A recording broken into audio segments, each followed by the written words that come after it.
Happy holidays and welcome to Fox News Black Report. This is the space where we bring you Black America's headline news, views, and opinions.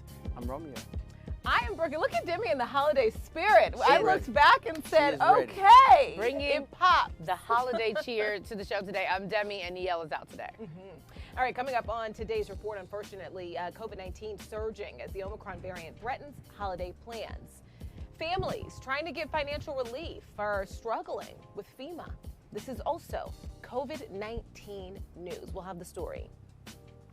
Also, a man is released from jail after the judge ignored sentencing guidelines.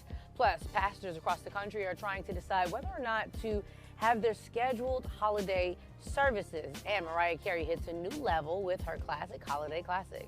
Soulmates, it is Christmas Eve. We have all of that and so much more. This is our voice and our truth. So let's talk about it.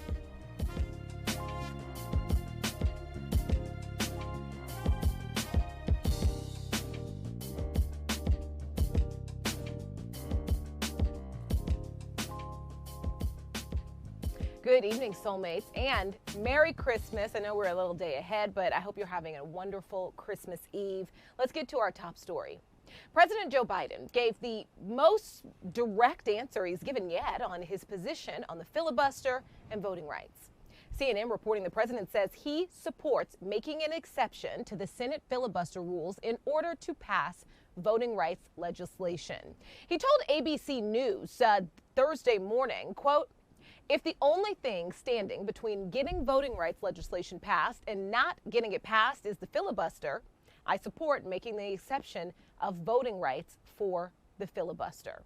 When pressed by Anderson Cooper back in October about the issue, you'll remember President Biden said, quote, "When it comes to voting rights, just so I'm clear, though, you would entertain the notion of doing away with the filibuster on that one issue. Is that correct?" That was the question, from Anderson Cooper, and Biden at that point responded, "And maybe more." This is, very strong back in October when he talked to Anderson Cooper at the CNN town hall. Those were strong words. Is this possibly too little, too late, do you think, for his supporters, for people who are frustrated with him? Or do you think people think, yes, this is good news? Because people have continued the fight. Activists have continued to fight, continued to push for this very thing. They definitely have. And for most people, I think it'll be good news. For some people, they're saying, well, if this is what you're going to do, how come you didn't do it a long time ago? We could have been past the situation, moving on to other things. So it's a good call, and it's something that may have to be done because we already know 2022. We got those elections coming up in that year, and he has to have these things up under his belt. Biden just has a lot to accomplish and a lot to prove to many Americans, because he's going to have a strong fight. And, we talk about 2024, 2022 elections coming up. I think that we should focus right now, Rummy, I'm glad you mentioned the midterms, more so on what's happening in the next year or so, what's happening in the now. Biden came into office, had to immediately deal with the pandemic. And so I think we should focus on what's happening in the now and see what he can get done right now before we start focusing on what's to come. And I think people should take in consideration, like when he came into office, there was a lot on his plate to begin with, right? I know he made a lot of promises to you soulmates, but at the same time, there was a lot he had to do. He found himself in a hole when it comes to the pandemic and things with the economy and things of that nature. So we do have to give him some credit, but some people may say this is a little too late for him calling out this. I'm also curious, does it matter until it happens? Or do you think that these words, do you think that this is making people happy? That is a great question. Because it depends on the day that people are having. People have been struggling, right? And people are concerned about getting an opportunity to vote moving forward. How can they make sure things continue to get better in their community, in their state? So some might be like, look, today that's just falling by my ear. You know what I'm saying? You got to talk about it. When you talk about it, you got to be about it. That's actually a great point, Romeo. It feels like how we feel about Joe Biden, how we feel about VP Kamala Harris, honestly changes from week to week. So that's why I laughed at that, because you're absolutely right. Sometimes I feel great. Sometimes I feel like, okay, Mr. Biden, what's going on? And then sometimes I'm like, wow, he's making some really great strides. And then, VP Kamala Harris, with some of the changes in her cabinet, I'm wondering, too, how will those positively or negatively affect what's to come as well? Because, we talk a lot about Kamala Harris having a lot to prove on top of what Joe Biden has to prove. And so I'm just wondering how all the pieces are going to come together, in 2024. But we just have so much more to focus on before then. All right. For almost 2 years now, COVID-19 has forced us to cancel events, celebration, and even holidays as the Omicron variant continues to do the same. A report from Bloomberg lets us know what exactly is canceled and what is not. SNL canceled its live audience last week merely hours before showtime.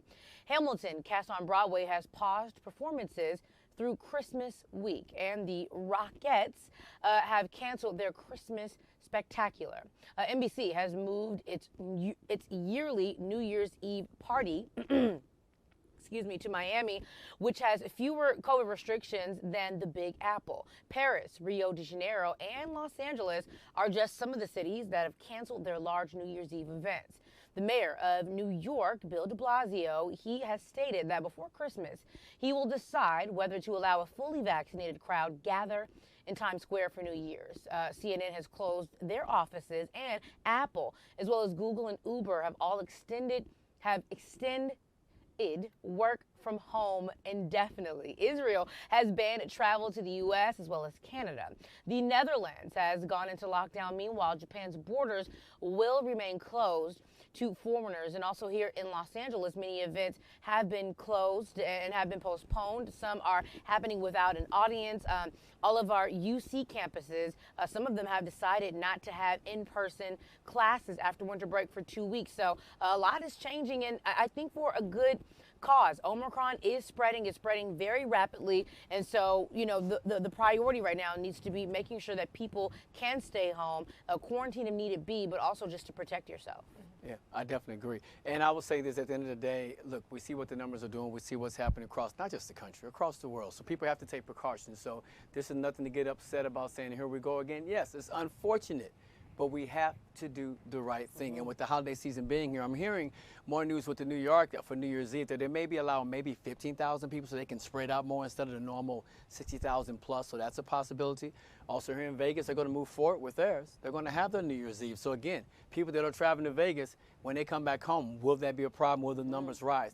Also, conversation with my son's school saying maybe after the Christmas break, they may start homeschooling for a while. A lot of universities going back to remote learning based on the Omicron surge. And so, I think everyone is going to have to, so much of this has been placed on, individual responsibility, right? So much of basically like the game plan. This is what we're going to do. This is how we're going to handle it. And so people are going to have to make some really tough decisions because at some point, that's all they have. Yeah, that's true. All right, FEMA has historically reimbursed funeral expenses when American citizens die in federally declared disaster, regardless of financial need, which means they pay for a few hundred memorials a year, according to the Washington Post. Suddenly, the organization had to figure out how to expand the program to accommodate all the families of Americans who have died of COVID, as the death toll began rapidly climbing last spring. The program has paid out roughly $1.5 billion to 226,000 families, but doing so has not been a smooth process, especially for the families affected. Lawmakers initially wanted to reimburse families whose loved ones had died of COVID-19 symptoms listed on their death certificate, but Forbes said the agency decided that to be good stewards of the federal taxpayer, the death certificate needed to list the coronavirus itself, which proved to be a difficult hurdle due to our limited understanding of the virus and its effects early in the pandemic. I believe that the base pay was right around $9,000 they were granting for families. And we're talking about over how many families have passed away here? I think we're talking about 811,000, right? Yeah. So many. And how can they keep up that? How can they make sure that that was the reason why? A lot of people passed away the last couple of years, not all due to COVID-19, but you have to understand, families are already in financial situations, whether someone passed away within a family or not, due to being furloughed, being laid off, working less hours, things of that nature. They're affected, and it's a domino effect, you know what I'm saying? It can affect them mentally, it can affect their health. So as we move forward through this pandemic, yes, they have to figure out a way to help those people and aid those in need, because you think about it, when some people pass away right now, it takes them over a month and a half before the burial even happens. This Washington Post article broke down so much, and you think about the stress you may be going through, or so much. I mean, honestly, planning a funeral while grieving has to be horrifying. It is. While grieving someone who lives with you, someone you know what I mean, someone you depend on, someone your household also depends. There's just so much, and I'm not even comparing. Don't take that the wrong way. I'm not comparing different family members and different levels of grief, but I imagine that this just has to be so hard. And then, you're grieving someone. You had you didn't have death insurance. You didn't have burial insurance because they were young and you didn't think you needed that yet, right? And then at the beginning of this pandemic, there was so much that we didn't know. so much that we didn't know. And so to think, not only are you grieving, planning a funeral, also you can't afford a funeral, so you're dealing with that stress, and you're having to go back and ask for the death certificate to be changed so that, you know, in some cases it may say pneumonia, but it was COVID-related causes. And so you need the death certificate to say a certain thing, a very specific thing that your loved one did pass away from, so that you can get government funding designated for you. There are just so many different ways where, as a country, we have struggled with this pandemic. And I will say that the funeral homes and cemeteries, sadly to say, have benefited from this. Like, their prices have gone up. I mean, I know that from a fact. I know some other people that say, hey, here's a situation where it was this price before, but now it's such a demand. And now it's such, excuse me, where people are fighting for spots just to bury their loved ones. People the funeral homes didn't have spots. Yeah. They were completely backed up, completely booked for so long. And also, you know, you also got to think about the fact that also at the very beginning of this, people who worked in funeral homes were terrified. They didn't know, you know, a lot of people catching COVID at funerals, at weddings at the beginning of this, and they didn't know, I'm so sorry, Demi, but, you know, they didn't even know what their risk was. Yeah. Well, I had to deal with this firsthand. I lost a few people over the pandemic, a friend of mine, as well as my uncle. And so, traditionally, I'll speak for my family, but I feel like Black people as a whole are not ashes.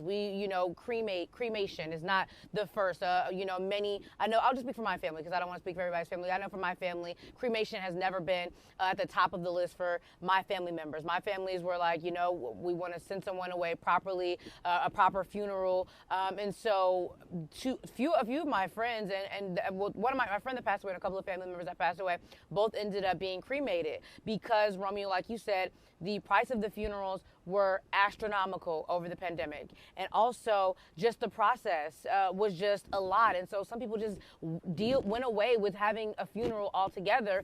And a lot of people I saw were cremated. And so, nobody should have to worry about funerals already, but then a funeral, like you said, Brooke, during a pandemic was definitely way more stress than I feel like it was before the pandemic, because it's just so much weighing on you. And so shame on some of the funeral homes, because Romeo, you're absolutely right. They definitely hiked up prices, and something for someone to bury their loved one just seems like the wrong time to do that. And then when a funeral was able to happen, it was limited people due to COVID. So everyone really couldn't say goodbye to their loved one the way they wanted to. So it's a lot to take in. So much, All right, we have to tell you about an incredibly important story. A man named Lawrence Stevens. He was 18 years old when he was arrested for a home invasion robbery. No one was hurt. His co-defendants were sentenced to 10 years and 35 years. However, Stevens was handed a sentence of 1,823 years behind bars. Wavy News reports under sentencing guidelines in the state of Virginia, he should have been given likely only 13 years. Earlier this year, Gayleen Knoyton, president of the Hampton NAACP, they brought in attorney Rebecca Wynn, the legal redress chair, to investigate and file a petition for a conditional pardon. The governor of the state, Ralph Northam, granted that pardon on Friday. Lawrence Stevens will be a free man within 30 to 60 days. Additionally, Wynn says the court-appointed attorney who represented Stevens was later found guilty of failing to properly represent his client. There's a part of this story that I think is really important. So, one, I saw your face when, when we've talked about this, and, you already know this story, but his lawyer said, the president of the NAACP said, racism is not a level playing field. We still have many inmates in the same situation. So that right there, that is something to think about. That is something to think about. The fact that this existed, that this number had been there, this existed, and it took this fighting to change the sentence. And also, just to give you another perspective, this is also according to Wavy News, the white mastermind of the crime, a man named Paul Melendrez, got 10 years in prison. I told you about the two co-defendants. I just want to break that down even more. 17-year-old Darnell Nolan, who was black, got 35 years in prison. Stevens got 1,800 years in prison. I mean, I'm dumbfounded. How does the mastermind of the crime get 10 years? But how do you even say that in court? You're sentenced to over 1,800 years. I mean, just say for life. Not only was no one hurt, but no weapons were fired during this crime. Yeah. Honestly, the number is you know, Romeo, I'm like you too. I don't even know the words to say. The number itself is just what's so disrespectful, like you said. And honestly, would have just been better to just say for life, because 1,800 years is kind of like no one in their lifetime would actually live to even be able to see that out. And so it's just so disrespectful. Rather, no matter who feels what way is right or wrong, it's just, you would have just been much better to say life, because 1,800 years is just impossible. You know, so the judge in this case, again, the judge, violating, or at least, you know, ignoring state sentencing guidelines, also involved in another high-profile case. So an article in the Daily Press reports the judge in this case, the judge's name is Prentice Smiley Jr. Prentice Smiley Jr. has passed away, and retired from the bench in 2008. Excuse me, I may not have passed away, excuse me about that, but he retired, yes, he retired from the bench and passed away in 2008. So in 1998, he presided over the capital murder trial of a man named Darrell Atkins. That name may sound familiar because the outcome of that trial led to a U.S. Supreme Court ruling in 2002, which now, of course, bars executions of people with intellectual disabilities. So two incredibly now high-profile trials where, you know, two courts have now come down and say this was the wrong decision.